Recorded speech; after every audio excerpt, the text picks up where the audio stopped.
Shalom, shalom, bien-aimés dans le Seigneur. Que la paix et la grâce du Seigneur soient avec vous encore aujourd'hui. Amen. Nous continuons sur le thème de la famille, mais là, maintenant, je vais me poser sur le pardon. Donc, je disais que le pardon était important. Alléluia. Nous devons nous pardonner pour pouvoir avancer. Si nous ne pardonnons pas, nous ne pouvons pas avancer, nous ne pouvons rien bâtir. Beaucoup de familles aujourd'hui sont dispersées, sont divisées à cause du manque de pardon. Le manque de pardon, c'est les ténèbres. Le pardon, c'est la lumière. Et la lumière, c'est Christ, c'est Jésus-Christ de Nazareth. Alléluia. Maintenant, je vais vous expliquer, je vais vous lire ce que le Seigneur m'avait dit sur le pardon. Alléluia. Donc, le pardon selon Dieu. Amen. Le P veut dire Père, le A amour, le R rédempteur, le D douceur, le O oubli, le N normal. Alors, je vous lis la phrase. Je suis ton Père, je suis amour, je suis ton rédempteur, je te parle avec douceur, et lorsque je te pardonne, j'oublie tout. Pour moi, c'est normal de pardonner, dit l'Éternel. Alléluia. Donc, pardonner, c'est aimer le Dieu Tout-Puissant, donc l'Éternel des armées. Pardonner, c'est aimer son prochain. Pardonner n'est pas une faiblesse. Pardonner, c'est protéger son prochain. Pardonner, c'est éviter à son prochain de commettre des erreurs, des bêtises ou l'irréparable. Vous voyez, lorsque quelqu'un attend votre pardon, il veut s'en sortir, il attend que vous lui pardonnez, mais vous ne pardonnez pas. Cette personne peut être amenée à commettre encore d'autres bêtises. Elle a peur de toi. Quand elle te voit, elle fuit. Elle ne sait pas où elle va. Là où elle va, là où elle court, là où elle s'en va, on ne sait pas ce qu'elle va rencontrer. Parce qu'à chaque fois qu'elle va te voir, elle va fuir. Donc le mieux, c'est de pardonner à ton prochain. On se dit, mais pourquoi je veux pardonner? Mais combien de fois je dois pardonner? À chaque fois que mon frère me fait quelque chose, ma soeur, il faut que je pardonne. Regardez ce que l'apôtre Pierre avait demandé à Jésus.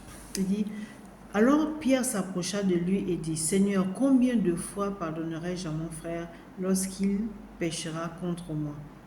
Sera-ce jusqu'à 7 fois? Jésus lui dit, je ne te dis pas jusqu'à 7 fois, mais jusqu'à 70 fois 7 fois. Ça veut dire que nous devons toujours et toujours pardonner. Alléluia. Est-ce que Jésus compte quand il nous pardonne? Non. Donc nous devons pardonner. Pardonner, c'est porter l'ADN du Tout-Puissant, de l'Éternel des armées. Pardonner, c'est se souvenir de l'œuvre de la croix. Qu'est-ce que Jésus a dit quand il était sur la croix, quand il était sur le point de mourir? Il demande de l'eau, on lui donne du vinaigre, on le perce sur le côté, et il dit quand même, dans le livre de Luc, chapitre 23, verset 34, qu'est-ce qu'il a dit? Père, pardonne-leur, car ils ne savent pas ce qu'ils font. Si l'œuvre de la croix te parle, si tu te souviens que c'est un innocent qui a donné sa vie pour toi, quand il te demande de pardonner, tu vas pardonner. Tu dois pardonner. Même si ce que tu as subi est terrible. À chaque fois que j'ai toujours parlé du pardon, on m'a toujours dit, tu ne sais pas ce que j'ai vécu, tu ne sais pas ce que je vis. Je te l'accorde, toi qui me le dis. Je ne sais pas ce que tu vis, je ne sais pas ce que tu as vécu. Mais celui qui m'envoie te le dire, sait ce que tu vis, sait ce que tu as vécu. Alléluia. Donc, il te demande de pardonner. Et si tu dis oui, quand il te le demande, il prépare, c'est-à-dire qu'il te donne la paix du cœur, il te donne la capacité de pardonner à la personne qui t'a fait du mal. Et il prépare le cœur de celui qui attend ton pardon. Pardonner, c'est éviter à son prochain de souffrir. Vous voyez, lorsque vous ne pardonnez pas, cette personne qui vous a fait du mal là, vous pensez qu'elle est bien, elle souffre. Parce qu'elle se dit, elle s'attend, elle se dit, mais si je le rencontre, qu'est-ce qu'il va dire, qu'est-ce qu'il va faire? J'aimerais tellement faire la paix avec cette personne pour être libre. Bien aimé, lorsqu'on pardonne, même si tu as raison, tu te dis, j'ai raison, tu n'es pas libre. Tu n'es pas libre, pourquoi? Parce que tant que tu n'étais pas vengé, tu n'es pas bien. Et pourtant, tu as raison, mais tu n'es pas libre. Donc, pour être libre, pour être guéri, pour être restauré, il faut pardonner. Parce que, vous voyez, quand on ne pardonne pas, on est en colère, non? Et la colère enfante pas la vengeance. Il dit dans Romains 12, 19 que laisse agir la colère. À lui la vengeance, à lui la rétribution. Parce que toi, quand tu voudras te venger, tu peux commettre l'irréparable. Tu vas aller insulter la personne. La personne va dire, pourquoi tu m'insultes? Et vous allez commencer à vous insulter. Ça va arriver jusqu'aux mains. À cet instant précis, les mains deviennent une arme. Tu vas peut-être étrangler la personne. Et dans cet étranglement-là, la personne meurt. Voilà, ton orgueil te pousse à commettre l'irréparable. Te voilà qui va faire la prison bêtement. Alors si tu es marié, tu as des enfants, ben tu laisses des orphelins, une veuve. Oui, parce que ces enfants ne pourront plus te voir comme d'habitude, ta femme non plus. Donc ils sont comme des orphelins, la femme est comme une veuve. Que ton orgueil tombe ce soir. Que ton orgueil te libère maintenant au nom puissant de Jésus-Christ de Nazareth. Que tu puisses écouter la voix de Dieu, que tu puisses marcher selon les directives de Dieu pour ne pas commettre l'irréparable. Pardonner, c'est dire à son prochain, je t'aime. Alléluia. Pardonner, c'est attirer la faveur de Dieu Tout-Puissant sur toi. Tu pardonnes, il est content, tu remues le trône de Dieu, tu attires la faveur de Dieu sur toi. Alléluia. Maintenant, quand tu ne pardonnes pas, il dit ne pas pardonner. Si tu ne pardonnes pas, tu ne m'appartiens pas. Jésus dit que si tu ne pardonnes pas, tu ne lui appartiens pas. Si tu ne pardonnes pas, lui non plus ne te pardonnera pas. C'est ce qu'il dit dans Matthieu 6, verset 14 à 15. Si vous pardonnez aux hommes leurs offenses, moi, votre Père céleste, je vous pardonnerai aussi. Mais si vous ne pardonnez pas aux hommes leurs offenses, je ne vous pardonnerai pas non plus. Tu choisis quoi? De pardonner ou de ne pas pardonner? Moi, je te dis pardonne. Le pardon débloque tout ce qui est bloqué dans ta vie. Bien aimé, quand tu ne pardonnes pas, le manque de pardon, là, le non-pardon là te bloque. Et tu vas commencer à dire ce sont les sorciers de la famille. Tu vas commencer à accuser. Alors que non, c'est toi. Parce que tu refuses de pardonner. Et bien Dieu bloque tout. Lorsque tu pardonnes, les portes sont ouvertes. Le fait de ne pas pardonner aussi te rend malade. Tu vas avoir de ces bobos-là, tu vas à l'hôpital, on te dit tu n'as rien. Mais comment ça, je n'ai rien, je souffre, je sens la douleur passer, on me dit tu n'as rien. Mon frère, ma soeur, va t'asseoir, demande au Saint-Esprit. Pourquoi est-ce que j'ai mal? Pourquoi est-ce que je souffre? Et quand je vais à l'hôpital, on me dit tu n'as rien. Et bien le Saint-Esprit va te dire pardonne ou va demander pardon. Il y a d'autres qui disent, mais qu'est-ce que ça y a à voir? Je souffre. Oui, le pardon rend malade, mon frère, ma soeur. Donc, pardonne. Peut-être que tu es dans cette situation, tu es allé voir les médecins, on ne trouve rien et tout. Demande au Saint-Esprit, mais à qui je dois demander pardon? Ou qui je dois pardonner? Qu'est-ce que j'ai fait? Saint-Esprit, révèle-moi. Il va te révéler. Et tu vas être libre. Si tu ne fais pas ça, mon frère, ma soeur, ton orgueil va te perdre. Ton éloquence ne va pas te sauver. Ton intelligence, ta beauté ne vont pas te sauver. C'est le pardon qui va te sauver.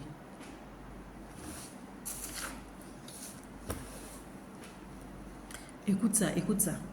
Le pardon est une porte par laquelle la faveur de Dieu, la grâce de Dieu, la réussite, le succès entrent pour te conduire vers ta destinée. Donc le pardon, c'est une porte où toutes ces choses rentrent pour te conduire dans ta destinée. Sans le pardon, on ne verra pas la gloire de Dieu. Lorsque tu pardonnes, cela détermine la profondeur de ton amour envers ton prochain. Alléluia. Alléluia. Ah, bien-aimé dans le Seigneur. Pardonner, c'est encourager son prochain à ne plus commettre la même faute. Comment? Tu pardonnes à ton prochain et tu lui dis ne recommence plus. Marche sur le droit chemin. Je t'encourage à abandonner le péché. Je t'encourage. Alléluia. Alors ne prends plus ce chemin. Je te pardonne. Et comme je te pardonne, ça veut dire que tu vas retrouver le droit chemin. Pardonner, c'est ramener son prochain sur le droit chemin. Pardonner, c'est comprendre son prochain. Comprendre comment. C'est-à-dire que tu te dis, mais pourquoi est-ce que... Tu aimerais comprendre, par exemple, quelqu'un te vole quelque chose. Cette personne habite avec toi. Il a tout ce qu'elle veut. Tu nourris il ne lui manque rien. Mais cette personne te vole quand même. Tu aimerais comprendre pourquoi la personne a volé. Donc tu pardonnes, après tu lui demandes, mais pourquoi tu as fait ça? Alléluia. Pardonner, c'est supporter son prochain. Hein? Nous allons aller à la lumière de la parole de Dieu dans le livre de Colossiens, chapitre 3, à partir du verset 13. La parole de Dieu nous dit ceci: supportez-vous les uns les autres, et si l'un a sujet de se plaindre de l'autre, pardonnez-vous réciproquement, de même que Christ vous a pardonné, pardonnez-vous aussi. Et le verset 14 dit, mais par-dessus toutes ces choses, revêtez-vous de l'amour qui est le lien de la perfection. Vous voyez, vous pardonnez aussi, il faut être amour, il faut avoir de l'amour. Si tu n'as pas d'amour pour ton prochain, tu ne peux pas pardonner. Alléluia. Pardonner, c'est éviter les combats inutiles. Alors, quand le Seigneur m'a dit ça, j'ai dit, mais c'est quoi les combats inutiles? Voilà, je vais prendre un exemple. C'est-à-dire que quelqu'un t'a fait du mal. Tu veux te venger, mais tu ne sais pas comment te venger. Quand la personne est devant toi, tu ne dis rien. Et pourtant, dans ton cœur, ça boue. Tu te dis, mais comment je fais? Donc, dans ta tête, là, c'est comment je vais faire? Comment je vais faire? Quand la personne s'en va, tu dis, mais quand je vais la rencontrer, elle saura qui je suis. Parce que c'est derrière la personne que tu dis ça. Hein. La personne est devant toi, tu ne dis rien. Mais tu combats inutilement. La solution est là. Pardonne. Pardonne. Pardonner donne la paix. Pardonner te libère. Pardonner, c'est oublier ce que tu as subi. Si tu ne pardonnes pas. Il y a beaucoup qui disent, j'ai pardonné, mais je n'ai pas oublié. Non, mon frère, ma soeur, tu n'as pas pardonné. Tu n'as pas pardonné. Le pardon n'est pas physique, il est divin. Le pardon est une puissance qui détruit les œuvres maléfiques, diaboliques, sataniques et démoniaques. Bien aimé dans le Seigneur, le pardon est divin. Le pardon n'est pas de ce monde. Quand tu pardonnes, Satan n'est pas content. Satan aime la division, aime la haine, aime l'animosité, l'amertume, aime la colère. Mais quand tu prends la décision de pardonner, tu détruis les œuvres maléfiques, diaboliques, sataniques et démoniaques. Là, Satan est fâché. Alléluia. Alors, bien-aimé dans le Seigneur, dans une famille, il faut pardonner. À l'église, il faut pardonner. Dans la nation, là aussi, le peuple doit pardonner. S'il n'y a pas le pardon, d'abord, je vais commencer par l'amour. Parce que pour pardonner, il faut être amour, il faut avoir de l'amour, il faut donner de l'amour. Donc, s'il n'y a pas la paix, parce que bien aimé dans le Seigneur, vous pouvez vous aimer et ne pas être en paix. C'est-à-dire que vous vous aimez, mais il y a toujours des querelles, des querelles, des querelles, des querelles, des querelles. Et pourtant, vous vous aimez, mais il n'y a pas la paix. Donc, la paix d'abord, l'amour, l'unité. Ces trois valeurs, on doit les trouver dans nos familles, dans nos églises. Parce que ce sont ces valeurs-là qui vont faire en sorte que nous soyons prospères, que les familles soient prospères, que les églises soient prospères. Et nous allons bâtir une nation prospère. Mais si toutes ces valeurs ne sont pas réunies, que Dieu nous aide. Que Dieu nous aide. Ceux qui vont écouter ce message, si tu es dans une famille divisée, rassemble ta famille. Prie pour ta famille. Fais-leur comprendre que si nous sommes unis, nous pouvons faire beaucoup de choses.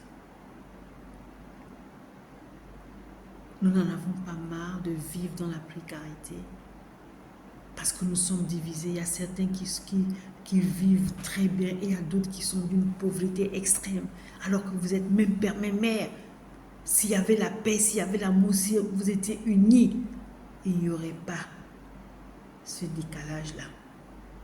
Richesse, pauvreté, non. Que le Seigneur transforme nos corps de pierre en corps de chair. Soyons, bien-aimés dans le Seigneur, disposés, disponibles pour entendre la voix de Dieu.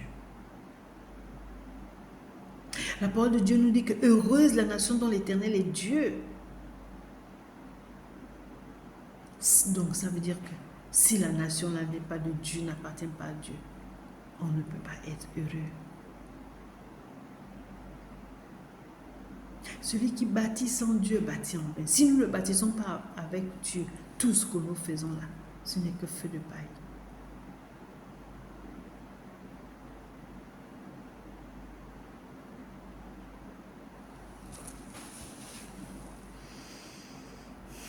En tout cas,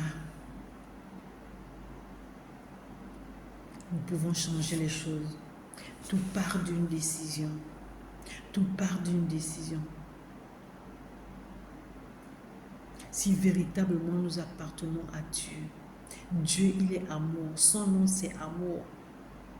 Si véritablement nous appartenons à Dieu, que l'amour soit notre partage. Et nous pourrons bâtir notre nation. C'est-à-dire que nos familles ne seront plus dans la division, nos églises non plus, et nous pouvons bâtir une nation prospère. Que Dieu nous bénisse. C'est possible. Croyons tout simplement. Marchons la main dans la main et nous pourrons bâtir notre nation. Alléluia. Dieu est merveilleux.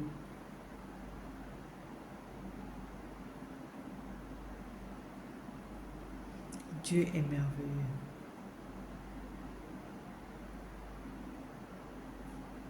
Dieu est merveilleux. Seigneur, je te dis merci. Merci pour ton amour, merci pour tes bontés, merci pour tes bienfaits. Malgré nos iniquités, Seigneur, tu ne nous abandonnes pas. Malgré tout ce que nous faisons qui ne confesse pas ton nom, tu ne nous abandonnes pas. Lorsque nous te demandons pardon, tu nous pardonnes. Tu es toujours avec nous. Tu marches avec nous, tu nous accompagnes partout. Tu as dit dans ta parole, je ne te laisserai pas, je ne t'abandonnerai pas. Tu nous dis de prendre courage car tu es avec nous. Comment ne pas te louer, comment ne pas t'adorer, comment ne pas te dire Seigneur, je t'aime.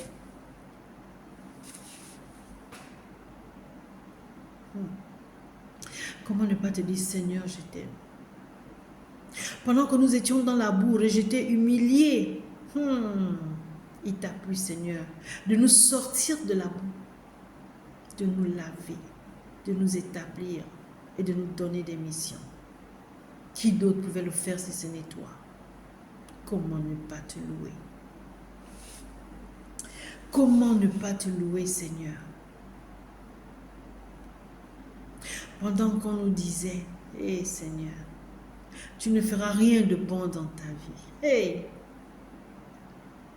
tu es venu prouver le contraire. On avait mis un point final dans nos vies, Seigneur. Tu es venu mettre une virgule. Parce que tu as une histoire avec nous. Tu as une histoire à écrire avec nous. C'est maintenant que les choses vont commencer. Merci d'étendre ta main sur nous. Merci de nous pardonner nos péchés. Merci de nous conduire. Merci de nous ramener sur le droit chemin. Ah Seigneur. Que serons-nous devenus sans toi? Nous qui avons été rejetés, nous qui avons été humiliés, nous en qui personne ne croyait. Tu es venu prouver le contraire. Nous sommes nombreux comme ça. Nous sommes nombreux comme ça, Seigneur. Mais tu n'avais pas encore dit ton dernier mot. Comment ne pas te louer? Comment ne pas te louer, Seigneur? Je voudrais te dire tout simplement merci. Je voudrais tout simplement te dire, Papa, je t'aime. Au nom de tous ceux qui ont été rejetés, humiliés, au nom de tous ceux en qui on ne croyait pas, Seigneur, je te dis merci. Parce que tu nous as relevés. Parce que tu nous as établis. Parce que tu nous as donné des missions nobles. Tu as cru en nous. Comment ne pas te louer? Comment ne pas te louer, Jésus? Comment ne pas te louer, Jésus? My God. Comment ne pas te louer? Comment ne pas te louer? Comment ne pas te louer, Jésus? Comment ne pas t'adorer, Jésus? Alléluia. Comment ne pas t'adorer, Jésus? Comment ne pas t'adorer? Comment ne pas t'adorer? Comment ne pas t'adorer, Jésus? Alléluia. Comment ne pas t'exalter, Jésus? Comment ne pas t'exalter, Jésus? Comment ne pas t'exalter? Comment ne pas t'exalter? Comment ne pas t'exalter, Jésus? Wow! Comment ne pas t'acclamer, Jésus? Comment ne pas t'acclamer, Jésus? Comment ne pas t'acclamer? Comment ne pas t'acclamer? Comment ne pas t'acclamer, Jésus? Alléluia. Merci Seigneur. Je te rends toute la gloire, l'honneur, la puissance, la majesté au siècle des siècles. Amen. Peuple de Dieu, soyez bénis. C'était votre humble sœur et servante, le prophète Jérémie du ministère des enfants perdus, fondatrice du mouvement de femmes abusées, restaurées par Christ. Alléluia. Que Dieu vous bénisse. Amen.